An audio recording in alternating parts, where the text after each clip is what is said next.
में जीना चाहते हैं तो आप इसे संभव बना सकते हैं, लेकिन यदि आप बाएं हाथ वाले हिस्से की तुलनात्मक सुरक्षा चाहते हैं तो मैं यहाँ जो बताने जा रहा हूँ वह शायद आपके लिए नहीं है। यह एक ऐसा निर्णय है जो सिर्फ आप ही ले सकते हैं। आप किस क्वाड्रेंट में रहते हैं, आप किस क्वाड्रेंट में रहना चाहते हैं। अध्याय 4, आपके बुनियादी आर्थिक जीवन मूल्य। 4 क्वाड्रेंट महज 4 अलग अलग व्यावसायिक तंत्र ही नहीं है, ये तो 4 अलग अलग मानसिकताओं के सूचक हैं। आप अपनी बुनियादी आमदनी किस क्वाड्रेंट से कमाने का चुनाव करते हैं, उसका बाहरी परिस्थितियों, आपकी शिक्षा, प्रशिक्षण, अर्थव्यवस्था या आपके आसपास उपलब्ध अवसरों से बहुत कम संबंध है। इसका ज्यादा संबंध तो इस बात से है कि आप बुनियादी तौर पर कौन हैं, आपकी शक्तियां, कमजोरियां और मूलभूत रुचियां। इसका संबंध तो आपके बुनियादी आर्थिक जीवन मूल्यों से है। यही बुनियादी भिन्नताएं हमें अलग अलग क्वाड्रेंट के प्रति आकर्षित या विकर्षित करती है।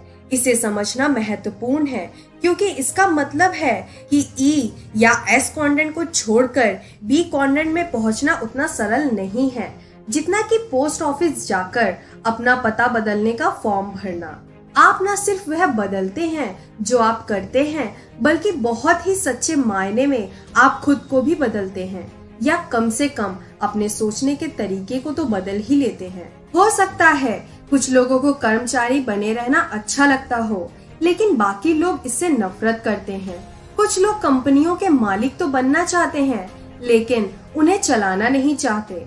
कुछ लोगों को निवेश से प्रेम होता है, जबकि दूसरों को इसमें पैसा गंवाने का जोखिम ही जोखिम नजर आता है। हम में से अधिकांश लोगों में ये सभी प्रवृत्तियां कम या अधिक मात्रा में मौजूद रहती हैं। इस बात पर गौर करना भी महत्वपूर्ण है कि आप इन चारों क्वाड्रेंट में ही अमीर या गरीब बन सकते हैं। हर क्वाड्रेंट में लोगों ने करोड़ों कमाए हैं और ऐसे भी लोग हैं जो हर क्वाड्रेंट में दिवालिया हुए हैं। यह बात गांठ बांध लें कि किसी क्वाड्रेंट में रहने भर से ही आपकी आर्थिक सफलता सुनिश्चित नहीं हो जाती। लोगों की बातचीत सुनकर ही आप समझ सकते हैं कि वे किस क्वाड्रेंट में रहते हैं। जब मैं 9 साल का था तो अपने अमीर डैड के साथ बैठने लगा था जब वे कर्मचारियों की नियुक्ति करते समय उनका इंटरव्यू लेते थे। इन इंटरव्यू से मैंने यह सीखा कि शब्दों के माध्यम से लोगों के बुनियादी जीवन मूल्यों को कैसे समझा जाए। मेरे अमीर डैडी कहते थे कि वे जीवन मूल्य उनकी आत्माओं से निकलते थे। यहाँ हर क्वाड्रेंट से निकलने वाले कुछ प्रमुख वाक्य बताए जा रहे हैं, जिनमें से प्रत्येक के बुनियादी जीवन मूल्य का एक रेखा चित्र भी है। आई क्वाड्रेंट के जीवन मूल्य। मैं एक सुरक्षित नौकरी की तलाश कर रहा हूँ जिसमें अच्छी तनख्वाह मिले और उसके अलावा उत्कृष्ट लाभ भी मिलते हों। ई क्वाड्रेंट में रहने वाले व्यक्ति का बुनियादी जीवन मूल्य होता है सुरक्षा। हो सकता है कि आप किसी कंपनी के वाइस प्रेसिडेंट हो और आपको मोटी तनख्वाह मिलती हो, लेकिन इसके बावजूद आपकी बुनियादी जीवन मूल्य कंपनी के गेटकीपर जैसी हो जिसे आपसे 10 गुना कम तनख्वाह मिलती है।